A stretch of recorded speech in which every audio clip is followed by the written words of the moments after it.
Welcome.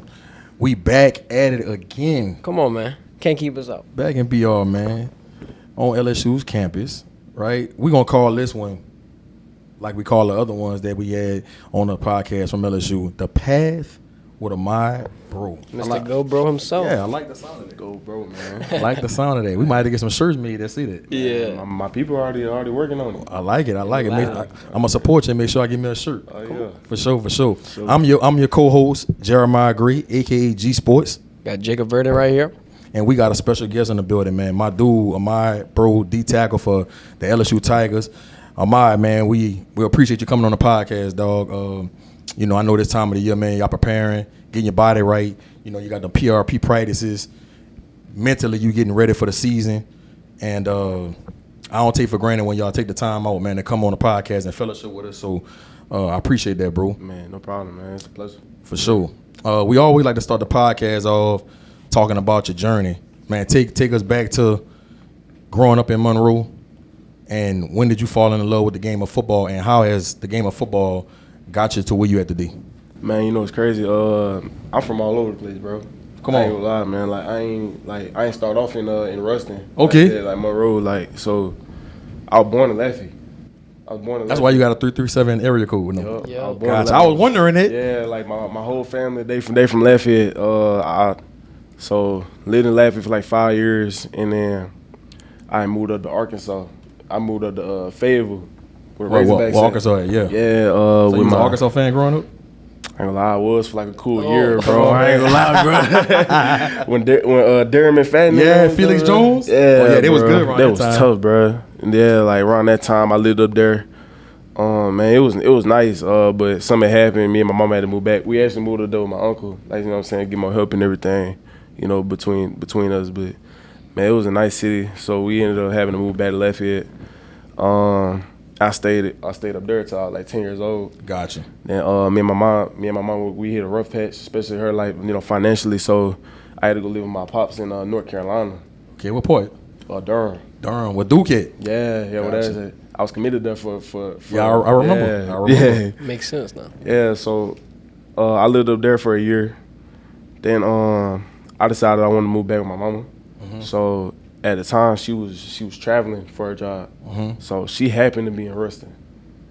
So when I decided to move back, you know what I'm saying, we was thinking like, you know, move back to Lafayette or something, you know what I'm saying, get close to family. But I ain't gonna lie, we messed with it so heavy up there, like, it wasn't even no point in leaving. Right.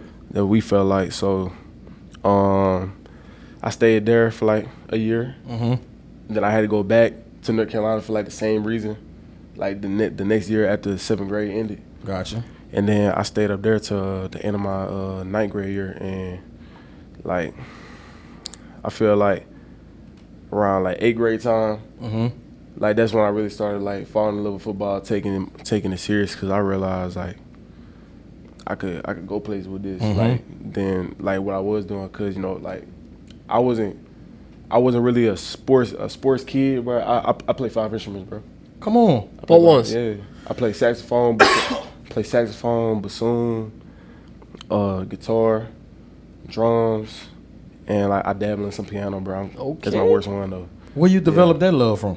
And I think from my mama, man. I ain't gonna lie, like my mama, she like all types of different music, and then like she was always singing in the crib. So like I mean, I just naturally gravitated towards it. And Mm-hmm. I got a lineage of people in my family who play instruments and all that. Sing growing, I feel like it's just something I picked up. I got a knack for, like that. Like one of them instruments, the bassoon I mentioned, like I just had a knack for it. I learned that in like a month and made the All-State band. Come I on. was in like 7th grade, bro. That's fire. Yeah, like that was my first love. So I started loving football like even more though. So I made a decision, put everything else down, and like Lock in. yeah, I put all my eggs in one basket. Like started doing stuff to help, like sports to help with football, like lacrosse, like wrestling, stuff like that. When I was in North Carolina, because you know they got way more sports than us up there. Yeah. Yeah, Wrestling like, big up there. Not for real. For real. So, yeah, I locked in around 8th, 9th grade, and then I moved back to Ruston when I after like in the 9th grade, like the spring, and man, when I went back to Ruston, they had already started spring ball. Mm-hmm. So I joined them in the spring ball, and then I wasn't even playing D-line. I was a tight end. Which is wild. Yeah, bro. I was a tight end. I didn't start playing D-line until junior year of high school. Yeah, like junior year of high school. So, man, I did my best at that tight end. I was caking everything. Come on, man. You feel me? Let Like, me you find out. gonna go look it up, too. Yeah, I need to see that footage. I need to see that. Coach Atkins over here, he need to put me at fullback, for real. H-back. Nah, for real. Something Put you like as that hip. For real, bro. I was putting stuff on the ground, bro. But, like, yeah, so I got my first offer to La Tech. Right there. Yeah, my sophomore year. After that season, I played tight end. Was Coach Sloan? Coach Sloan was down. He was there. Yeah. He was there. Yeah, that was the season after Coach O. Okay. Had stepped down. So yeah, he was still there. Yeah. So yeah, I got my first offer over there, and I literally put everything else down. Like I was just zeroed in. Like I was like, bro, I'm finna take this all the way now. So first step, free college. Now it's time to get to the league. So For sure. man, I balled out my junior year. And then like bigger schools started contacting me, like Ole Miss, Mizzou, and then there was Duke. So Duke offered me in the middle of the season my junior year, and I had took the trip up there because they invited me on like a junior day up there, like in January. So I'm already familiar with my city and everything up there. So I mean, I'm just basically reliving old memories, and then I go to a Duke basketball game. I only went to one of them before, with Marvin Bagley and all that. Yeah, bro. Man, bro, that experience. Man, jumping. And then they brought us to the basketball game. I was like, bro, this is really a basketball school for real. So, like the stadium, like Cameron Indoor is small, but it's loud, bro. Like It's an atmosphere. It was crazy. They was playing Miami, and like that staff, bro. You know what I'm saying? They were amazing people. But some of my mom told me, bro, there's no way Coach Elko gonna stay like. Right. Year. If he have another good season, he ain't staying, bro. Right. So like I committed, maybe in the hopes that like maybe he would stay. Cause I swear, bro, I never thought LSU would like contact me, bro. Like they'll follow me, but like after I committed to Duke, cause I mean I mess with that staff so heavy. They started contacting me and everything. They invited me to junior day, man. So fast forward to March, still committed to Duke. I'm just on the visit. Man, Coach House and them when he was here, and Coach Kelly, JR. You know what I'm saying? JR from 318. He from up there, from Ruston. A legend from up there. Yeah, for real. So yeah, he had got me down here, and man, they were saying good things about me though. Like what I'm saying, the whole day and everything. I wasn't expecting much, and then the DC Coach House came talk to us and everything, and then he winked at my stepdad apparently. So I mean, I kind of put two and two together. So. The photo shoot, man, literally, like, I came out of there, and then Coach Kelly was walking up. He was like, he gave me the offer. Man, I then jumped to the side. I ain't never jumped that high, bro. I ain't never jumped that high, bro. All the hard work paid off. Man, all the hard work paid off. I just needed to finish the job the next year, my senior year. So, yeah, like, man, I was like, I'm all in. Like, I ain't gonna lie, I didn't care about no other schools for real. Like, next day, I called the coaches at Duke to decommit. I'm sure they understood. Yeah, they understood because, Elko used to be the DC for Coach Kelly at Notre Dame, man. Like, you know what I'm saying? I didn't want to do it. Like, I didn't want to, do it to him like that. But, like, at the end of the day, man, it's different. Yeah. You got to understand this at some level. Called them. You know what I'm saying? I was thinking about waiting. But Coach Bauer, the DN coach at Duke, man, he told me, like, straight up, if you know you're going to go there, like, what you waiting for? Right. That's real. And then, like, someone was telling me, bro, like, don't wait, because, like, this might be, like. You don't want that spot to get took. I don't want that spot to get took. And this might be God sending me a message, bro. You know what I'm saying? Like, I never ignore my gut, so I committed, like, within the next 15 minutes of me ending that call. Did you take any official visits anywhere else? Nah, LSU was my only OV. Gotcha. Yeah, I didn't do the whole recruitment. I went on before LSU. I had went on 2 visits. Okay. Yeah, I went to Duke and I went to Tech my sophomore year. Gotcha. Yeah, so I mean I was locked in all the way, and I was all LSU, man. Like from the moment I said them words, bro. So I got here and balling out as a freshman. So if you would have stayed in Lafayette, what high school you would have went to? I probably would have went to like Karen Crow or Northside. I'm gonna go ahead and say you should have went to Karen Crow then. I should have. Yeah. Yeah, bro. Not that Ruston was a bad idea. That was that was a great idea. I mean, a blessing in disguise, bro. Yeah, for sure. I ain't gonna lie, like, Karen Crow, a lot of my family, like relatives on that. Gotcha. You know what I'm saying? So Gotcha. like, You not recruited to them Babineaus, huh? the Babineaus? Like Russell Babineau, Chance Babineau. Russell. Oh, no. I ain't kin of them. No, Okay, no, y'all kind of like favor each other. Yeah, a little bit. Everybody down there looks somewhat the same, bro. I don't know what it them is. Creoles. Yeah, them Creoles, bro. Yeah. Yeah, I'm a bro though, so yeah, like bros. Who else? I don't know. It's a range of people that I ain't gonna lie. I'm glad I didn't live in Lafayette, bro. I would have asked my grandma like, hey, she related to me? She related to me? Yeah. She related to me? Nah, I ain't trying to do all that. Gotcha. Yeah. Take me through the state championship run and then also being able to be coached by Kyle Williams and then now be reunited with him here at LSU. How special is that? Man, that state championship run, that was about the most fairy tale-ish season I never had, bro. So, man, before the season, it wasn't looking that promising though, because it felt like we wasn't doing enough. One day, man, it got so bad, like our coaches straight up told us, like, middle of fall can't practice, like, go home rest of the week. Real talk, end of practice, middle of practice, go home rest of the week. Y'all don't want to be here. Get your mind right. We got our mind right for sure, because I mean, you know, we played Wallace and then Warren Easton. We won, we had lost, and then you know what I'm saying, they season got forfeited or whatever. So, but like the rest of the season, we went on that run. Man, What you feel like was the turning point though? The turning point of the season? Where something clicked. Where like something clicked, man. I think it was after that Neville game, cause boy, we was so close to losing that game. You know what happened? Like That's our rival, huh? Yeah, that's our rival. Yeah, Will and them. They went, I played against Will too, but Lance Hurd. Lance. They was both the same O-line, but yeah, we was playing them my senior year, and talking about we finna lose the game. Like we had the punt, they was finna catch it.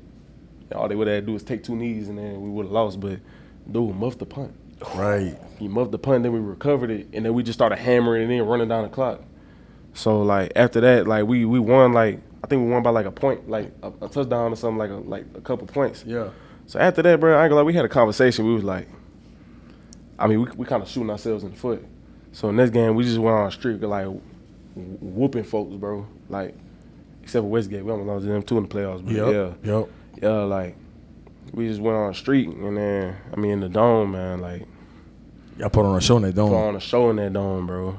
Man, shout out my dog Josh though. He was working that pocket, bro. I ain't gonna lie. Yeah, he had Tulane, huh? Yeah, he had Tulane. Yeah, man. Like it was crazy, like just to do that and then win that first championship in 30 years, because we ain't won no state championships in 1990. Right. Yeah. Before that, like, and Ruston been making runs, but they just couldn't get it done. Couldn't get over that hump, bro. Like, man, I think the last time we went to semis was 1999. Man, 1990 they won that national championship back then. So I mean, we was trying to replace Nick Saban. You feel me? Yeah, I think Kyle Williams was on that team.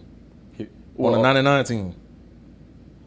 Yeah, he was. I think he was young though. I think he might have been he was a freshman. He said, yeah, freshman or something like that. You know what's crazy? He played running back this season. What? Kyle was a running back. That boy was a running back. Wow. I want to see that. Yeah, I would have never thought that. Yeah, Coach Kyle, like, nah, he had bro. Because when he played D tackle for LSU and when he was in the league with the Bills, bro, he really undersized. Sweet feet, bro. Sweet feet, bro. And could bend and just very nimble. Yeah. Very so nimble. I could probably see, and then probably when he was a freshman, he probably was a little more leaner maybe. Yeah. Probably okay. He was way more lean. Yeah, I gotta see a picture of that. Man, on some video clips. I'm trying to see to it believe. too, boy. You couldn't, man. That boy neck was like this big, bro. Like, Yeah. And you should see him out at practice sometime, bro. He be doing the drill with us sometimes. Yeah. Man, he still got it though, but yeah, like, man, we had some expectations to live up to, bro. And I ain't gonna lie, we delivered, bro. And then we played Trey Days and Yep. still be talking to him about that sometimes, bro. Yep.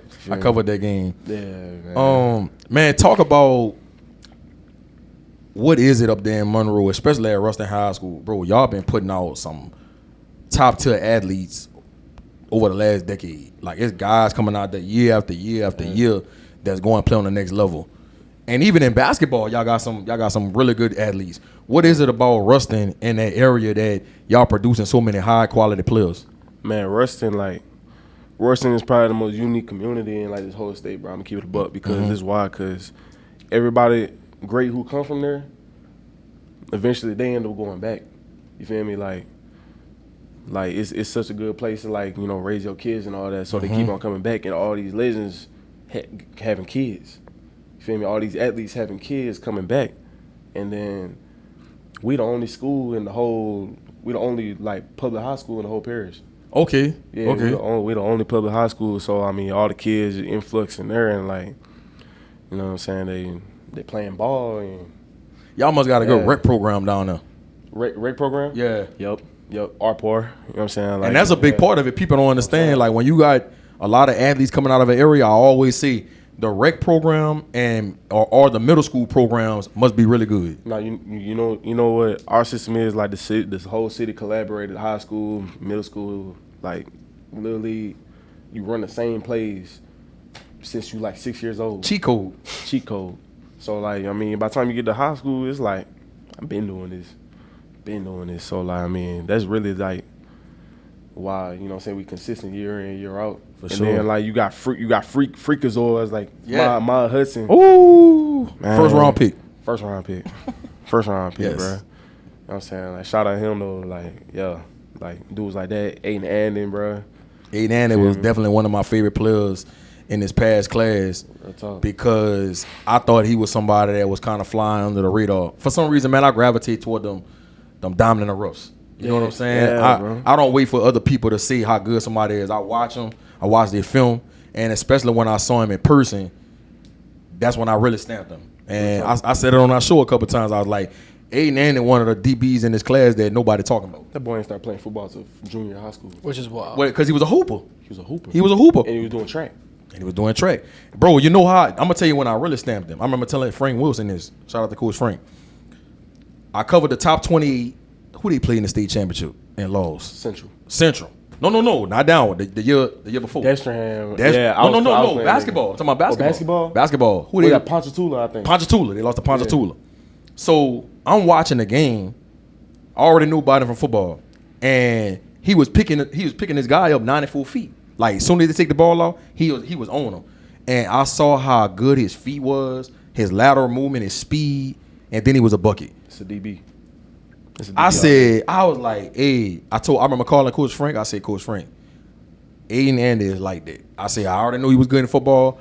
I like multi-sport athlete when you talk about them skill positions. Real talk. And when I saw how he moved on the basketball court, and how his lateral movement was, how hips and he could open up, and he just impressed me so much. And he didn't score a whole lot of points. I think he might have scored like 12.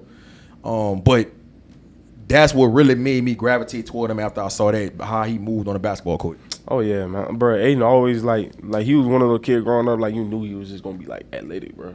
And his little brother good too. Oh yeah, he gonna be bigger than Aiden too. Yeah, like, for sure. I think little Jaden like 6'1" or 6'1" right now. Like and he going to his junior year. Yep. Yeah, he gonna be one of them big safeties, bro. Yeah, he got a shot. Oh, most definitely. Whenever we were talking about Kyle, you were saying he's going to get in there and show you and how he still got it. We talked to Blake Baker about like how to set the example and not just tell you but show you. Like how pivotal is that in terms of a coach getting the whole room to buy in?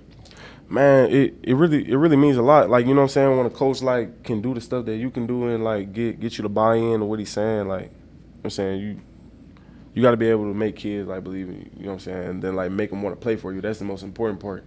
Cause be honest, like y'all all had that coach growing up, like oh, I gotta see him. Feel me? But like I don't think generally like anybody in this building feels that way about their coach. Right. You know what I'm saying? Like they really make us want to come to work every day and play for them, like not disappoint them. You know what I'm saying? Like go out there and BS. You know what I'm saying? So I feel like that's a big part of team culture.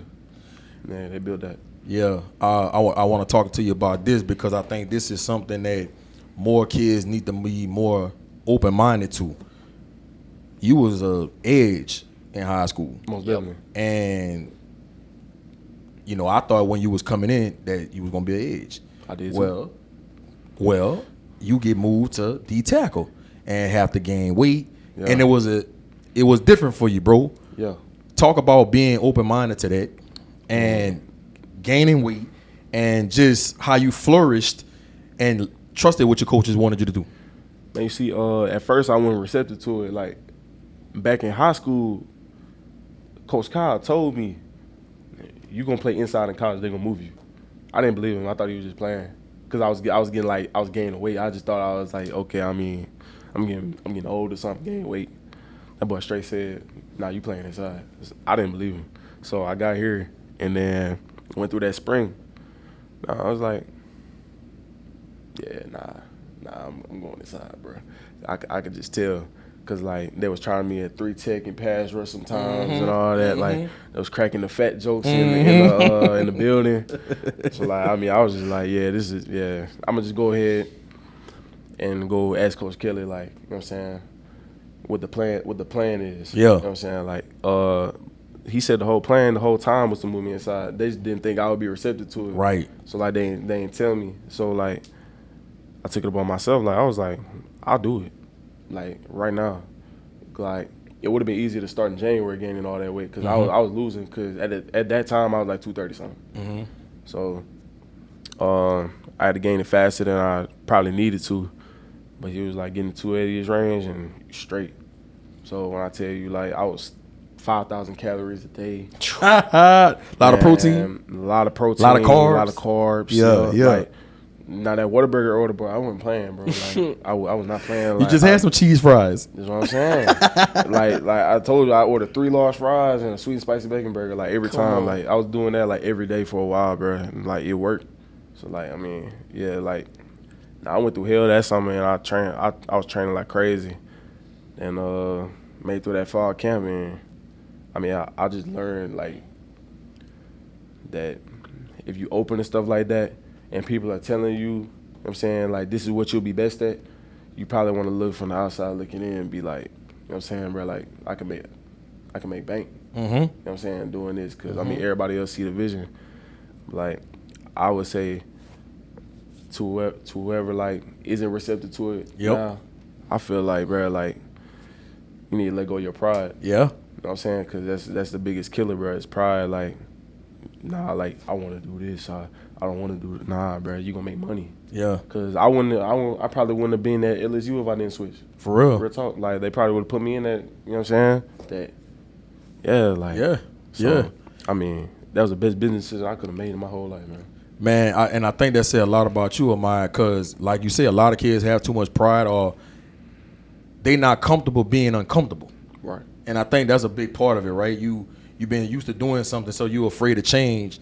And that's big that you trusted what your coaches wanted to do, that planned for you, and it worked out. Bro, you played a lot as a freshman, and you had a really good freshman year. And I think that's going to pay off for you in going into your second year. Oh, real talk, man. I got like the experience under my belt. Like, I done played the first rounders and all that. You know what I'm saying? I know what that feel like. So, like, now I know what to expect. It ain't no playing slow no more. For sure. You know what I'm saying? So what would you say is the biggest difference?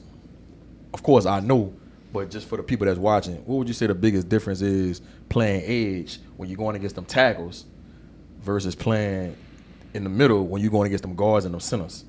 Man, you don't know what's finna happen. Like, outside, bro, you know what's finna happen most of the time, bro. Like, dudes are gonna like out block you or something, pass it. Bro, inside you don't know you finna get a double team, boy. They trying to put you under. I ain't gonna lie. Especially in the SEC, they trying to flex on. So yeah. Like you got to rush different. You can't rush all wide and everything because they just gonna push you out. Like it's a whole different technique to it. Like it's nowhere near the same. I ain't gonna lie. But I say like you got to keep your feet turning in there. Like it ain't. Man, it's a whole different world, bro. How were you able to adjust that fast? Most guys that make that position change, bro, it takes them a year, sometimes 2 years. Some guys 3 years when they make a position change. Man, you see, like, it was a combination of a couple things. So, back in high school, I played D tackle like the whole second half of the season. My coach, he brought me in the office and he talked to me. And he was like, yeah, like, you know what I'm saying, we think this was going to be best for the team. You know what I'm saying, we think this is going to be, you know, a better position for you, everything. So, yeah. Not knowing the long-term game. Not knowing the long term. If I didn't do that, I don't know what I would have did. Like I would have been so far behind, bro. He really did help. I'm not even gonna lie. And then I loved playing inside in high school.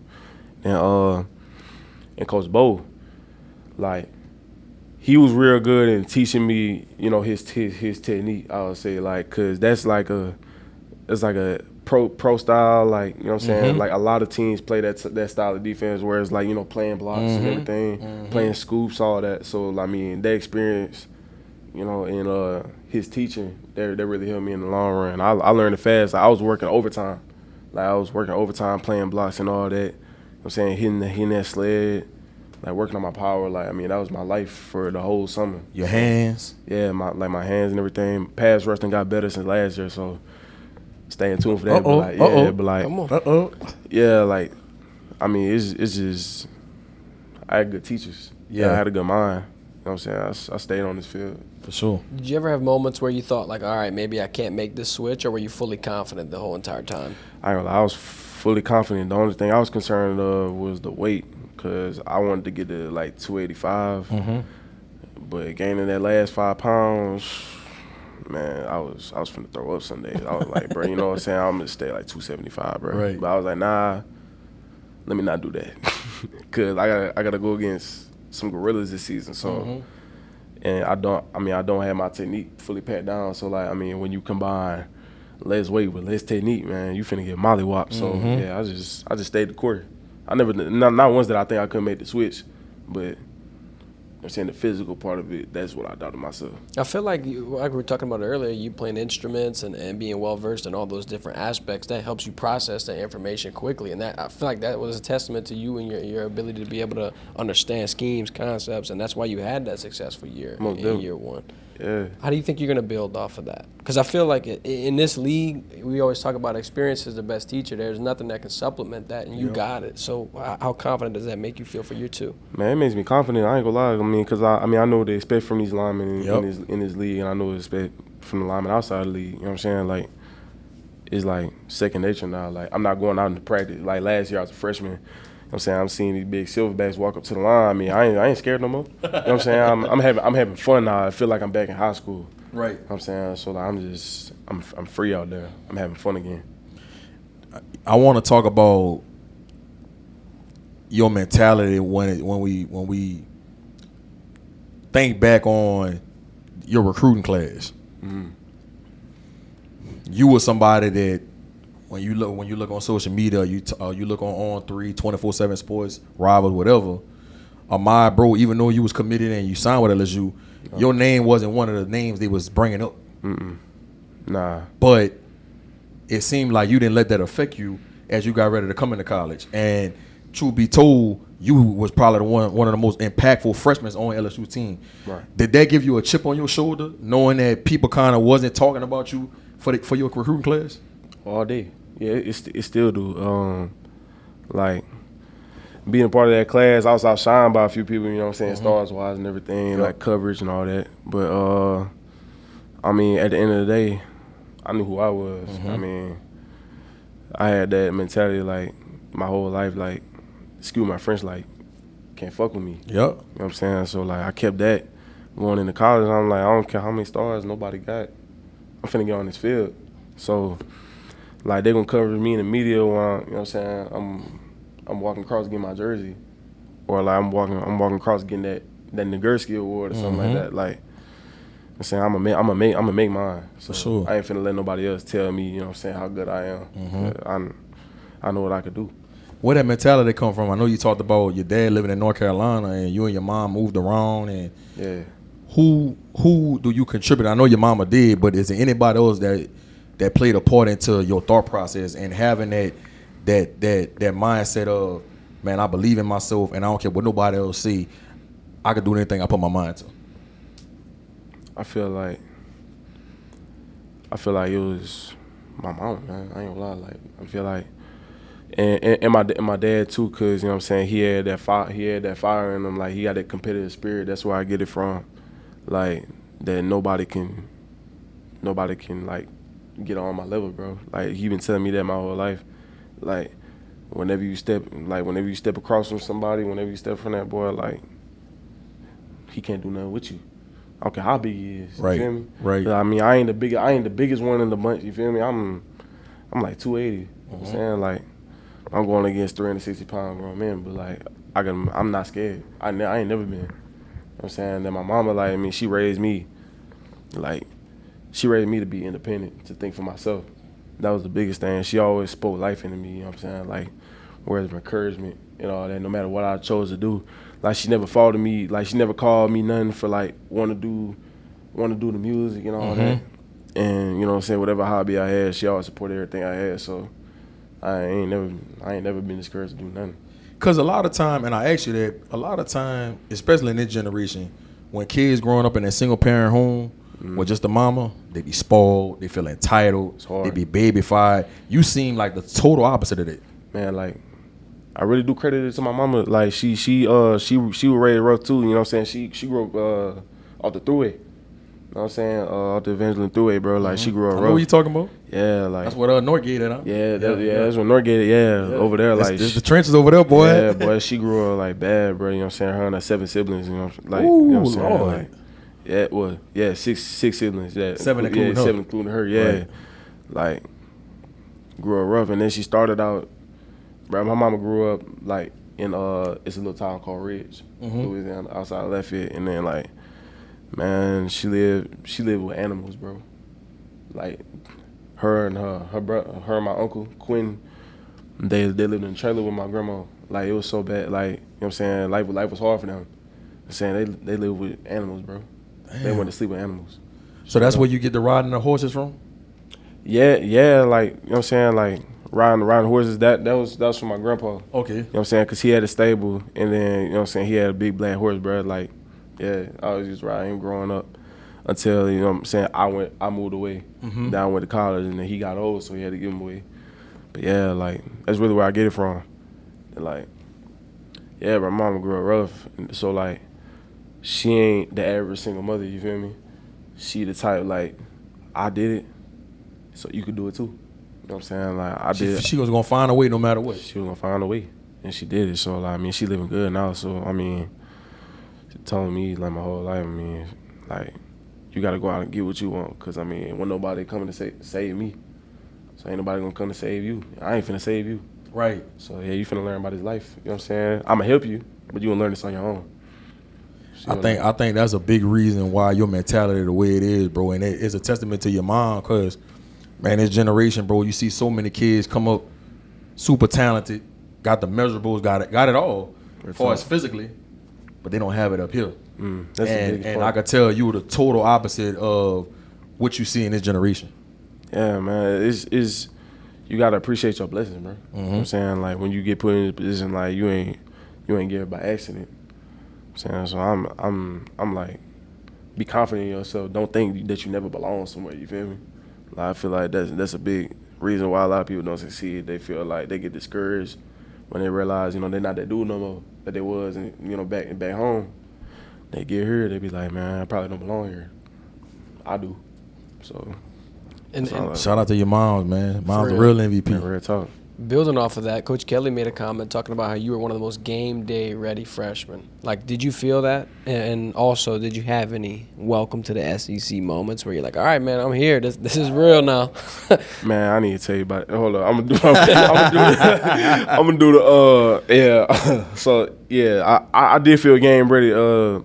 We won against USC, but my thing was, bro, I was just like, when I was actually out there, it was like I was stuck in a trance or something. Like, I was like, bro, like, this like some stuff I watched on TV when I was young. For real. Like, I'm in this right now. In that world. Like 50,000 people in the stands in that in stadium. Vegas. Yeah, in Vegas, bro. I'm like, ain't no way, bro. Like, so I'm walking out there. I played slow that game. You feel me? Like, I feel like I could have did better. You know what I'm saying? But I was just in awe. You human? I mean, yeah, I was nervous, afraid to make a mistake, but man, nah, that's out. But yeah, I did feel game ready though. I feel like, you know what I'm saying, I was a technician.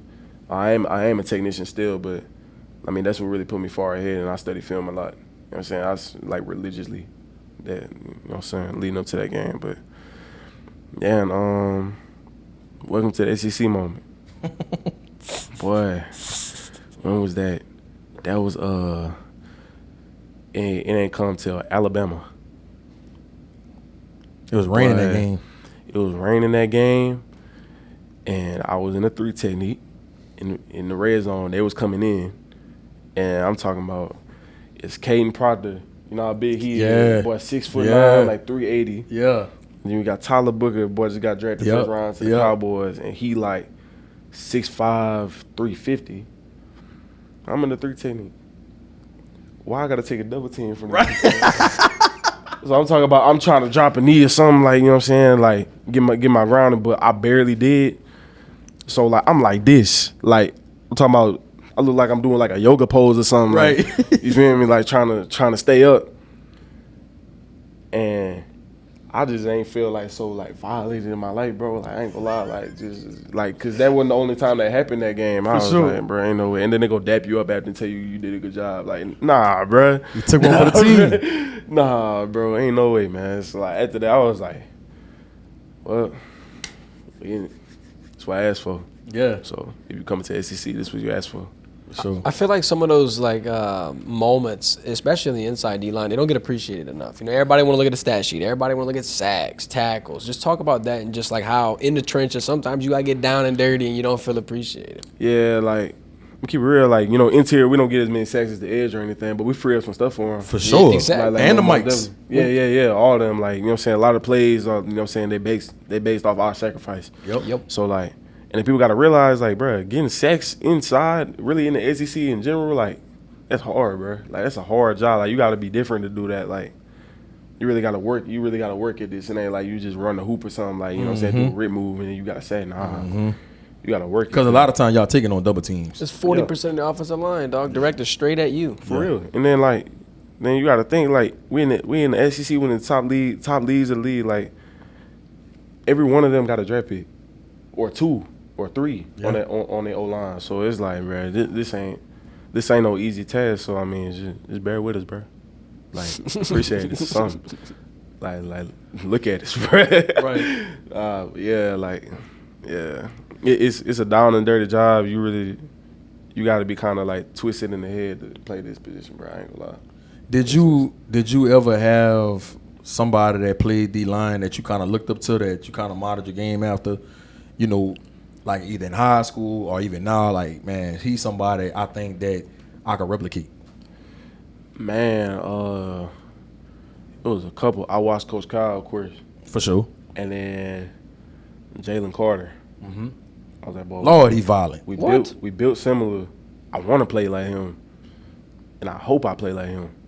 Cause, bro, like his Georgia days, bro, I was like, he just picked that man up, bro, and pointed to the sky. I'm like, bro, I gotta get like that.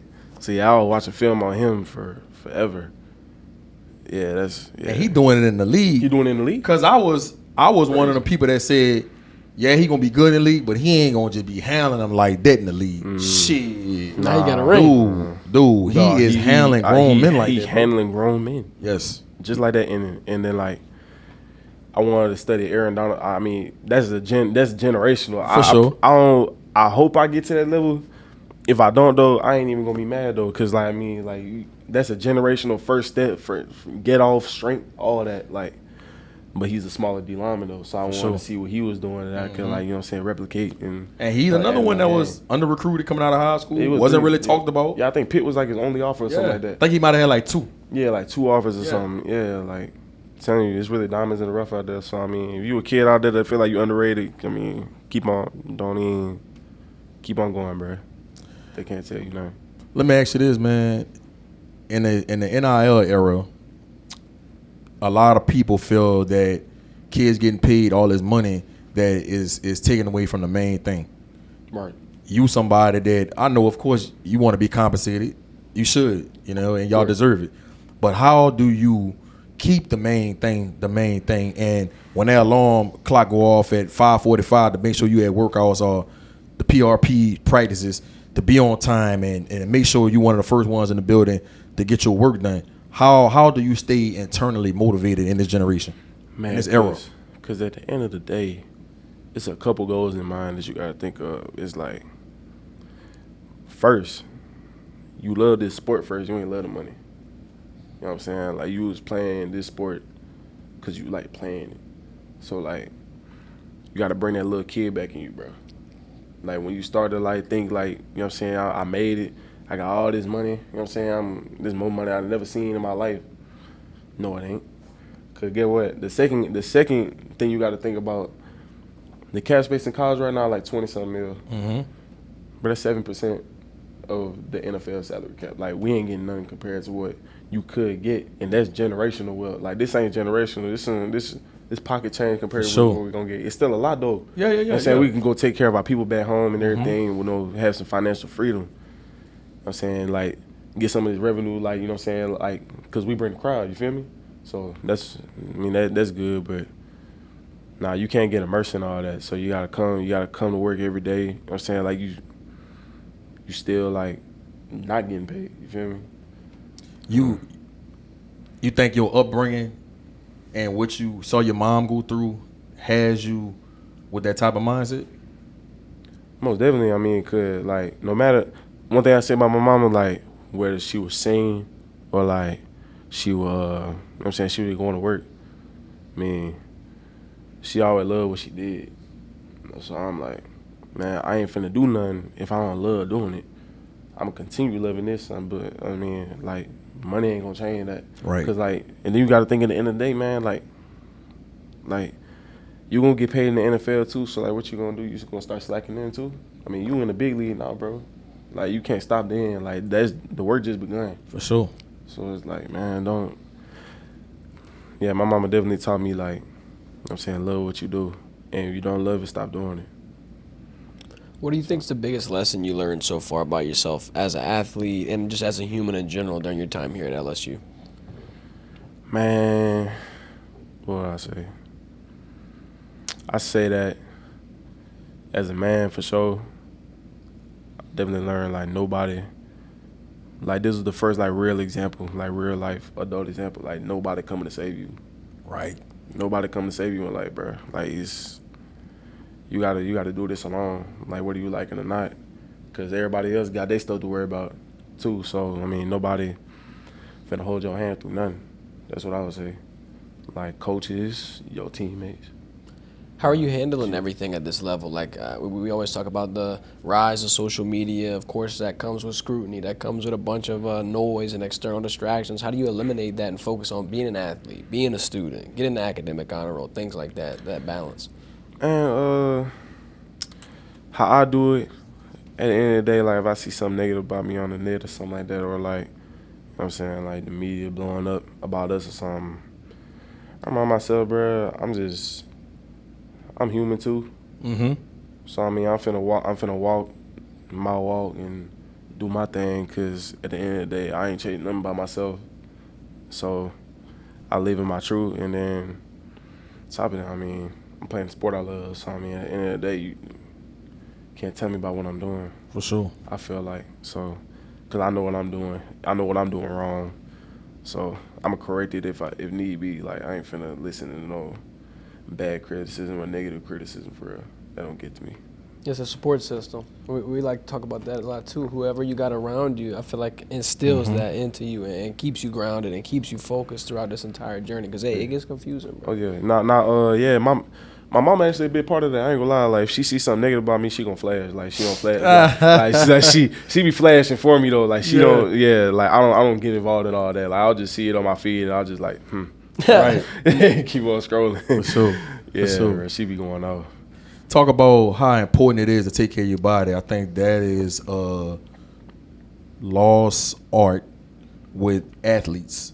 Yeah. You know, I think sometimes athletes get caught up with, you know, I'm 6'4", or I'm athletic, or I'm fast, and this and that. But I think sometimes y'all forget about, not you in particular, I'm just saying athletes in general, forget about how important it is to take care of your body, eating right, nutrition, stretching, go and get treatment on your body. Just different things that you have to do to play this sport at a high level and stay as healthy as you can. Talk about how important that is, because I know you somebody that take that serious. Oh, most definitely. Like, I ain't gonna lie, like, that's the most important part of this, besides the mental aspect. Like, the physical, I mean, that's gonna come, but you can't do that. I mean, if your body, I mean, you running on fumes, bro. You know what I'm saying? Like, you eating bad, you putting gas in a diesel engine, bro. You know what I'm saying? You running on BS, running on ice cream, cause like before practice, like, you know what I'm saying? You can't do that. And then like treatment, that's important too, cause we play a hard sport, like especially like my position, like, I mean, like some people stop walking at the age 50, bro. Yeah. Yeah. Like, so, I mean, longevity is where you earn your money at. You know what I'm saying? Because, like, playing 10 years, 13 years in the NFL, you making a lot of money, but not many people can make it that far because they don't take care of their you know body. They don't take care of their bodies, you know what I'm saying? They not focused on the main thing and making sure, like, you know what I'm saying, my business here is taken care of before I go, you know, do whatever else outside the building. So, I mean, it's beyond important because you get hurt or something because, I mean, you ain't taking care of your body, bro. They just gonna roll the next person in. Then, I mean, I know what I did when I got rolled in. I ain't let up. Like, you ain't finna take it back. Right. Feel me? Right. Like, I mean, so anybody else with that mentality, bro, your spot gone. Then you gonna be looking for somewhere else, either free agency or like you going to another school or something like that. So like, what about sleeping right or getting enough sleep? I think y'all generation, bro, y'all stay up till 2, 3 o'clock in the morning knowing you got to be up at 6 a.m. On that Man, CMB. everybody got insomnia, bro. I got a problem with it too. I ain't gonna lie. Like, it's real important because you feel better when you get like a full night of sleep, bro. Like, go to bed like 9 o'clock, wake up at 6. You know what I'm saying? Like, I like waking up before the sun come up sometime, bro. Like, it's real important because, like, if you don't rest the muscles, like, you know, put your body into a slumber state, like, you know what I'm saying, eventually, like, that lead to injury too. You know what I'm saying? Because, like, your body never relax and then cause blood flow problems. Like, you gonna feel fatigued. Like, it just ain't a good situation. Bro, you talk like you a 5-year veteran Bro, in the what? league. Old soul, man. I ain't gonna lie, bro. I like him. You got an old soul. Yep. Not really. Bro, my mama stay saying that, bro. I'm telling you. She stay saying that. I'm telling you, bro. A lot of kids don't figure that out till way down the line. And for you to say the things that you're saying and processing it the way you processing it, going into your second year, it just let me know why you had a successful freshman year. Man, you gotta listen to the OGs. That's key to all this. Like, They got the wisdom. Yeah, don't think you too cool to listen to the OGs, bro. Like whenever like all these alumni come in and everything, like everybody who Lenny being here all the time, man. Like, To my Leonard Fournette. Yeah, Leonard Fournette. Yeah, he being here all the time, bro. Like, you know what I'm saying? Devon Goshaw, he came back a couple times. He just signed with the Saints. Yeah, like, I mean, I got like a family member who played here in 2019 team, Tyler Shelvin. Okay, Tyler Shelvin. Yeah. Never. Yep. Under-Armour All-American. Yeah, like he played at this joint. Like, I mean, when you talk to people like that, like, it really put in perspective, like, the mistakes they made or like the things that they did right. Man, you gotta take that in and like react off of that, bro. Because I mean, at the end of the day, they made it. So I mean, why would I stray away from something that ain't broke? If it ain't broke, don't fix it. That said a lot about you though, because a lot of kids don't listen, bro.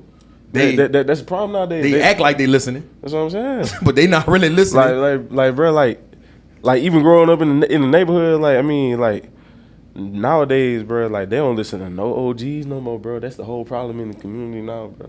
Nobody listens to the old folks no more. We listening to our friends and we listening to what's going on social media. Yeah, man, we can't be learning off each other now. That's a recipe for disaster. You gotta learn from the previous journey. I mean, they know what they talking about. Like, no matter how crazy they sound, they kind of know what they talking about. They did it before. They did it before. I mean, Know a seeing thing now or two, they they seen a thing or two. still living. Yeah. You got any goals this offseason, on the field, off the field? Man, I'm trying to up my sacks. That's where you're earning your money at. So I'm trying to up those. I'm saying at the end of the day, just have like a motor. I'm saying, like, just keep that up.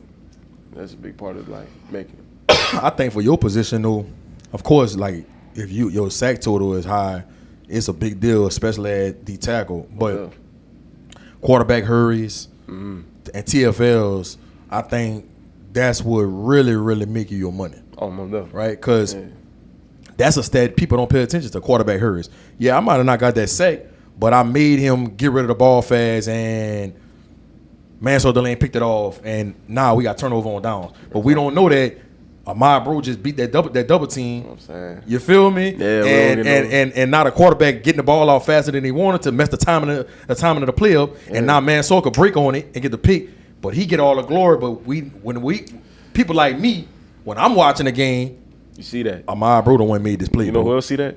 Scouts. Exactly. So I mean, because they watching that, bro. Yeah. Yes. Yeah, real talk, man. Then like celebrate with your teammates, man. They appreciate that too, for real. Yeah, they add a lot of value to you. For sure. Being a team player.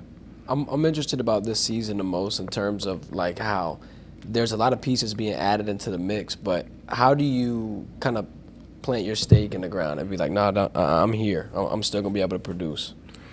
Man, like I feel like the better people are around me, the better like I can do. You know what I'm saying? So like I stay in my lane. Everybody stays in their lane. Like, you know what I'm saying? They do their part. So I feel like, man, all these pieces around me, it's only helping us, not hurting, especially me. So, because, I mean, if you play around three other dudes that ain't, you know what I'm saying, ain't doing their job or ain't it's tough on you. It's tough on me. So, I ain't got no complaint. All boats rise. Yeah. We had Blake Baker, man, the DC on the podcast, and he was talking about how excited he was about this year.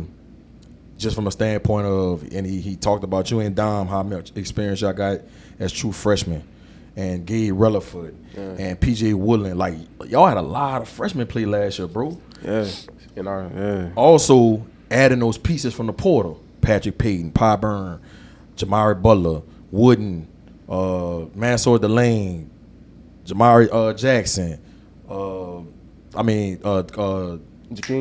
Jakeem Jackson. I'm sorry. Jakeem Jackson. I'm sorry for messing your name up, bro. Really liked him at Florida. Cooley from NC State. You know, the list goes on and on with the pieces y'all added. And he thinks y'all have a chance to be special on defense. When you saw what y'all added from the portal, along with the people y'all got coming back, like a Harold Perkins, but also those freshmen that played a really big role last year, how excited are you to see this defense take the field Labor Day weekend against Clemson in Death Valley? We probably one of the most experienced defenses in the whole like country, bro. I ain't gonna lie, like, so I'm expecting like a lot now energy full defense, bro. Like it's so many pieces that we added, bro. Like they could almost all of them could play like right now, like they could start. You know what I'm saying? So like we got multiple starters at multiple different positions. A lot of depth. A lot of depth. So I mean, we ain't never gonna get tired, I feel like. So, I mean, I feel like we can really make a run at this job, bro. For sure. And the biggest thing for the SEC, and me and Blake was talking about this too, when you able to rotate guys, especially up front, and keep them fresh, that's when you could really be an elite defense. But when you have guys that have to play 60 snaps a game, man, you know that's a lot. And I know that's what y'all had to do last year because y'all didn't have the depth up front. And so, but I think it was a blessing in disguise. Because you getting all those reps, it almost like you put two seasons into one because you got so many reps. And I think it's gonna pay off for y'all this year. Not real talk. Like, I mean, you know, I think I was like 4 snaps off from 300. That's what I'm saying. It's just like that's unheard of. Like as a freshman, bro. Almost like. So I'm just grateful. Like, you know what I'm saying, like I was talking about earlier. Maybe that was God's sign. Like I need to come here because if I went anywhere else, I was gonna be buried in that jump. But I'm just glad I did, bro, because it ain't working out. Like no depth or not, like I did my job. So. When you look at players on the defense, and of course, people in the media, the names they want to always throw out there is Harold Perkins, Will Weeks. Yeah. Of course, you would say yourself when I ask you this question, but who would you say on the defense that you feel like is going to have a really good season that might be unappreciated that nobody is talking about? It's a couple people. He might not be a starter. It might just be somebody on the defense that you look at like that. Yeah, it's definitely a couple people for sure. I think Gabe Rutherford for sure. His name keep coming up. Bro, what? His name keep coming up, bro. When I tell you that man finna flash. Bro, shout out to Gabe. Shout out Gabe, bro. That man finna flash. And then Deshaun Spears. Deshaun Spears, yeah. Yeah, them two. I like them two names right there. And PJ, of course. Yep. And then, dog, what y'all had a total about what 7 freshmen that played on defense last year? it was a lot, boy. It was 7 and 8. It was me and so Gabe Rutherford, me. Deshaun Spills, PJ Woodland, Ahmad Breaux, Dominic McKinley. I'm forgetting about Devon somebody. Keys. Devon Keys. Uh, I'm forgetting about somebody. Ooh, that's all. I don't think so. Yeah, I think that was 5. No, it's more than 5. More. Dom, Ahmad, Devon Keys, Deshaun Spills, Gabe Rutherford, that's 5. PJ Woodland, 6. Yeah, and then I think that's it. I think that is. That's a lot, though. That's a lot of freshmen. In the SEC, bro, In the that's SEC, unheard of. That's crazy. Like you come, you don't expect it. Like you ain't gonna say like, oh yeah, I'm gonna come here, I'm gonna sit out 2 years. But like, I mean, that's what most people expect. Like you come to this school, like we ain't gonna see you for like another 2 years. Yeah, you gonna be on the shelf. Yeah, and then like, you know what I'm saying, we just gonna hear your name one day. Yeah. You know what I mean? But like, yeah, we can't. They threw us in that 5 quick. For sure. And then if you talk about if you add the people on offense, Caden Durham, that's 7. And you talk about Tre'Davious Green, that's 8. Then you talk about Mabinga, that's 9. You talk about DJ Chester. I think DJ Chester might have been a redshirt freshman. Yeah, Paul and DJ, they both redshirt. All right, so we ain't gonna count them. Yeah. So you had 8 when you had CJ, Caden Durham, and Tre'Davious. Did any freshmen? I think that was it. I think that might have been it. Yeah, I think that was it. I think it was just Tre'Davious and K. Yeah. So 8 freshmen. That's 8 freshmen that made a significant impact at a school like LSU. That's why I'm so high on y'all, not only this year, but the year after, because like we always talk about, and anybody that watches this podcast, they know I say this all the time, experience is the best teacher, bro. No. Like, just think about, and not to think ahead, but just think about how y'all gonna look in year 3. Crazy work. Do you feel like a veteran now? And then, like, have you had freshmen come up to you, ask for advice, and just what's that like switching from, all right, I'm a freshman, I blink my eye, and here I go, putting someone under my arm and teaching them my ways? I don't know. It's kind of weird because like last year I was that clueless. Like I was like a baby deer out there, bro. I ain't know how to walk. So I mean, I had people teach me how to walk. Like, you know what I'm saying, like Tank. You know what I'm saying, Tank Guillory and mainly him. And then now I turn around, bro. Like these freshmen coming here, you know what I'm saying, they asking me, you know, how to what the swing of things is, you know, how to do this, how to do that. I mean, and I feel good. I feel good about it because I mean, they trust me enough to come up to me with that. You know what I'm saying? So I'm just glad I'm that person, bro. Because if I didn't play, I mean, I wouldn't be that. Yeah, man. I'm definitely excited about the season. Before we let you get out of here, Ahmad, man, we got to get Ahmad's favorites. About to hit you with the rapid fire. Here we go. They get it. Favorite football player all time? College or NFL? It don't matter. Chase Young. I like it. It's a good fit. New Orleans Saints. Who that? Oh yeah. Okay. Chase Young. Y'all look like y'all could be related. Another one. Okay, I'll watch his film growing up too. Yeah, he was a monster at Ohio State. Man, bro, he would have won the Heisman if he, bro. Yeah, bro, he was a monster, bro. He was a monster. He got suspended. Yep, for sure. Favorite movie of all time? Hancock. Okay. Boy, you really got an old soul. That's not typical for somebody your age. That boy said Hancock. That's a good one. That's a good movie. I'm just saying. That's hilarious, bro. It is. That's a good movie. That's a good movie. For sure. For real, bro. Favorite artist to listen to? Probably J. Cole. Man, you old soul, bro. You stamped. For real? That's my era. It's your era. That's my era. Man, y'all era not listening to no J. Cole. 2011. Bro, y'all era not listening to J. Cole, bro. You know that. Yo, we not. Y'all not, bro. That's not. No, you might be the first person I heard say that at y'all for y'all generation. That's crazy. J. Cole is a lyricist, bro. Substance. He got a story to tell. Every time. I love his message in all his songs, bro. For real, he don't be talking about BS in his song. You feel me? Like he try to uplift the community, bro. That's what I respect about him. That's why your mindset the way it is, man. You listening to that and it's pouring into your brain and it's carrying out in your life. Yep. Good in, good out. My mom used to tell me that when I was young, bro. She said, "Be careful about the type of music you listen to." Now that energy real. It is real. Like you gonna listen yourself into something like that's in that song for real. Yeah. Speaking look, into existence. I tell my son this all the time at different kids I mentor. Ain't nothing wrong with listening to Young Boy and all that. I listen to it. but you can't just wrap your head around just listening to that all day, every day, because you started thinking you could do what he doing. Nah. He ain't even doing what he I'm doing. telling you, bro. You can't do what he doing, but that's a whole mafia boss, bro. Real talk. Like, you can't do that. No. Can't live like, nah. Favorite sneaker all time? Jordan 4. You like the Foles? I like the Foles They too. just dropped the cements. You grabbed them? Nah, I didn't, bro. I didn't. I ain't gonna be able to wear them. I'm gonna be in the hotel. Okay. Let's get them junk later or something, man.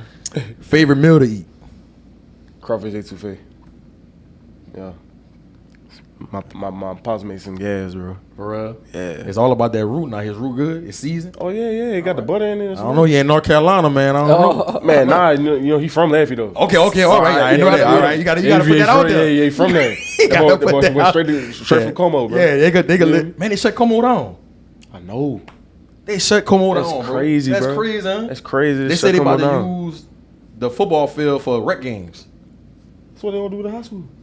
I think somebody told me that. They'll turn it into a call center. No, alternative school or something. I don't know how true that is, but somebody told me that. So kind of like MP Moss. Like something like that. Okay. And the football field is gonna be used as for the rec games, the park ball games. Okay. Yeah, that's what they're using the football field for. So I was surprised. That's crazy, bro. Yeah, one of my homeboys, he was the head basketball coach over at MT. And Y'all better save y'all Como merch. yeah, for sure. So your dad went to Como. All right. That's where Malik Neighbors went. Yeah, I know. And then they transferred. He tried to transfer to Southside. Yeah, but they they shut ain't him let down him. and seen you. Yeah. Yeah, for sure. Favorite place to visit? Favorite, like that I visited already? Yeah. Houston, Like Houston? most definitely. Yeah, I go out the country, bro.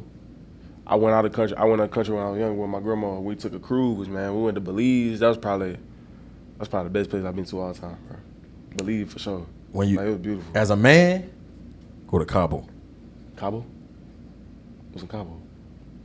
We'll talk about it after. The look, if you know, you know. Go to Cabo, bro. I'm telling know you, what you talking about, man. especially like in the spring, like April, March. Yeah. Dude, We got a break around then, too. tell him. I'm telling you, trying to put I'm you going on. Cabo next year, bro. Trying to put you on So, game, bro. I'm You gonna be like, Cabo. you gonna FaceTime me like, gee, brother. Yeah, it's going down out here, bro. Man, real talk, Yeah, bro. Cabo. I've been a ton of places out of the country, but Cabo is definitely one of my favorite places to go. And look, you could go out there and find that family atmosphere. Like if you want to bring your girl, or if you got kids, and you can go out there with your partners and have a good time and turn up too. So you can get the best of both worlds out there. So I really like Cabo. Toughest player you ever went against? Tyler Booker. Tyler who? Tyler Booker. The Alabama guy. The double team. the offensive lineman. Yeah. Gotcha. Or high school Will Campbell. That boy's a boogeyman. You didn't have to go against Lance? I went against Lance too. Okay. But nah, Will he wasn't doing it. Boy, Yeah. nah, like Lance was just like Lance. Well, Lance was younger too. Lance was younger. Like he was a mall. Like he was just like try to like. Yeah. Like one time, bro. Like it was like in the middle of the game. I had said something. He had looked at me, like he was breathing hard as hell, and then like he came out the boom. I flew back, but I ain't fall down though. Right. That boy was strong though. But Will, he was trying to put something on it. I ain't gonna lie. Go study that boy, bro. Go study, bro. You heard about the story when Mike Vrabel came here to work him out? You heard about what happened? Where? So the head coach for the Patriots, Mike Vrabel, came to LSU and did a private workout with him before the draft. Yeah. And Vrabel wanted to go against him Because he played linebacker. because he played linebacker. Yeah. So he did a drill. I don't know if it was like a pass rush drill or he acted like he was blitzing. I don't know how the drill went, but Will put him on his back. Bro, I think I left like right before that happened, bro, because I seen him working out in the back, like by the wall, and I was like, Yeah. And Mike like, Vrabel, Mike big Vrabel? dude, bro. Like Facts. I know he like small. bro, like 6'3". Yeah, bro, Something he, like that, bro, he built. huge. Yeah, Like, played in the built. NFL like 18 years, bro. Man, Will, and Will Will could do some things, bro. Will put him on his back, Will Will. could pick me up. bro. I'm 280, bro. Bro. And I'm a grown man. And Mike Vrabel kept saying, "I want to go against him. I want to feel it." And Will was like, "Okay, okay, No okay, holding you back. won't feel it, huh?" Oh, okay. Yeah. Yeah. And I think that's what solidified him getting picked 4th overall. Had to, bro. Yeah. He's just a good teammate too. Yeah. We're a good dude, bro. He a real good dude. I'm proud of the progression he made from high. Because I remember when he came as a freshman at Neville, all the way to now. And I knew that man was going to league. Me too. I knew that man. The mental makeup, and one of the things I'm most impressed with Will, being able to handle success. Like he had all of the accolades in high school. Came to college, started as a true freshman, had all the accolades in college at one of the most prominent universities in the country. Got picked 4th overall. Dude still humble. Dude still waking up at 5 in the morning to go get his workout in, and you know he gonna be one of those guys that's gonna play 10 years in the league and put that gold jacket on one day, barring he don't have a major injury. Real talk though, like that. I've been to it, bro. I ain't gonna lie. Like, and then when I really got to know him here, like I was like, yeah, bro, he finna be a legend at this jump, bro. Yeah, like, man. Shout out to Will Campbell, bro. Shout out to Will. I know he gonna do big things up there with the Patriots. Real talk. Favorite coach of all time that had the most impact on you, no matter what level? No matter what level? Kyle Williams. Have to. Williams for sure. And now y'all back together.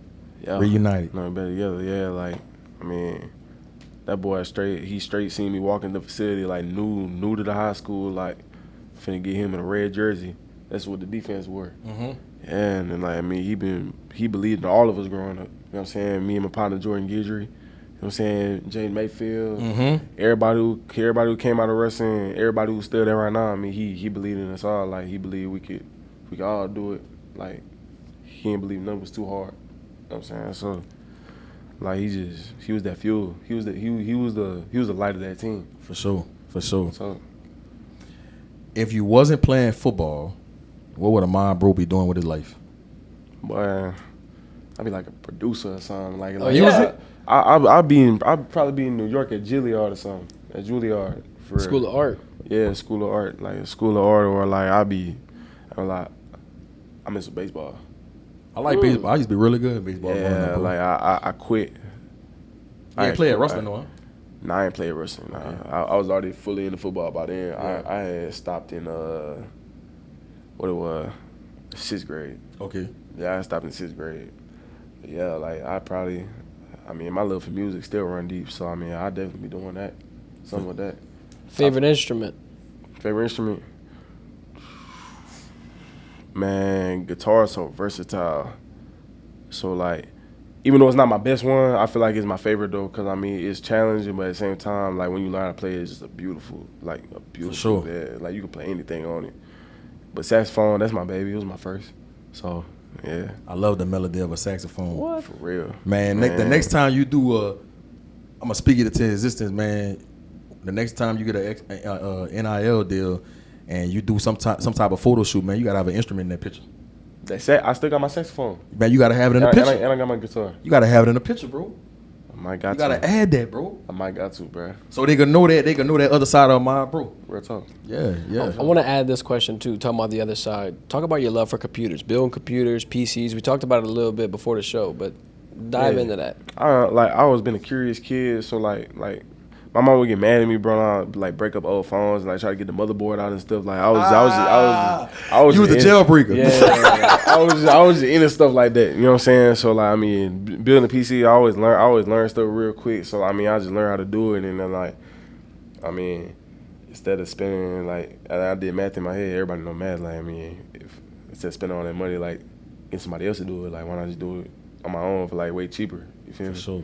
So like, I mean, I just did that. I mean, it's a skill that I feel like, you know what I'm saying, some people need to have. Yeah. You know what I'm saying, because I've been in the tech, like I've been in the games and stuff like that. I love that type of stuff. Yeah. You know how to figure it out. All day. Man, this was a really, really insightful podcast, bro. I'm glad we was able to do this. I know that people that's gonna watch this, they know Ahmad, the football player, but now they gonna get a good glimpse of Ahmad, bro, the person. And that's why we do this, bro. We want to entertain, but we want to educate and inform people on who you are as a person. I'm big on people having an identity outside of the sport they playing, because sometimes, you know, and me and Blake was talking about this earlier, sometimes we get caught up with Ahmad Breaux, he plays football for LSU, and he's number 93, and he had a good game and things of that nature. But what about Ahmad the person? What about Ahmad the person? Yeah, and then like I take that real serious outside of here. Like I try to, like even though I love it, like spending time away sometimes. Like you got to be human sometimes, bro. Yep. Like even when I'm like making a new friend or something, like, you know what I'm saying, or like talking to a woman or something. Like I don't even bring it up. Yep. Like I don't bring it up. They already know. And they probably know. I mean, I don't want to hear about it all the time. For sure. You know what I'm saying? I'm not 93 right now. I'm a mod. So, There you go. like, There you go. I mean, outside of that field, like you're not talking to 93. You know what I'm saying? Like I'm on the field doing my thing. Like you talking to a mod. I mean, you can ask me about 93. Yeah. But I don't want that to be the whole gist of the conversation. not real talk. Like I mean, I ain't. I'm more than that. Yeah. Like I mean, I came home. The reason I'm home. Decompress. Decompress, and then we can talk about that when I, you know what I'm saying, when I feel like talking about it. But yeah, like sure. That's one thing Coach Bo preached. Like you got to go out and like get away from this sometimes. Mm-hmm. Do something that you like doing, like fishing, playing instruments, something like that, skating. Yeah, I be doing that. You know how too. to skate? Rollerblade? Really? Nah, skateboard. Okay. Oh, you a skateboarder? Damn, I can't. Nah, I ain't never skateboarded. What kind of tricks you could do? I don't be doing no tricks for real. That's risky. But, Oh, yeah. But Yeah, you gotta take care of the investment. yeah, like I got a longboard though, so like it's like you could just cruise on it. Okay. You know what I'm saying? Like, you know, late night, but yeah, I'm one of them. You ever seen them electric ones around campus? Yeah, bro. I'm like, How you feel about that? what, bro? I'm waiting for somebody to hit like a little rock.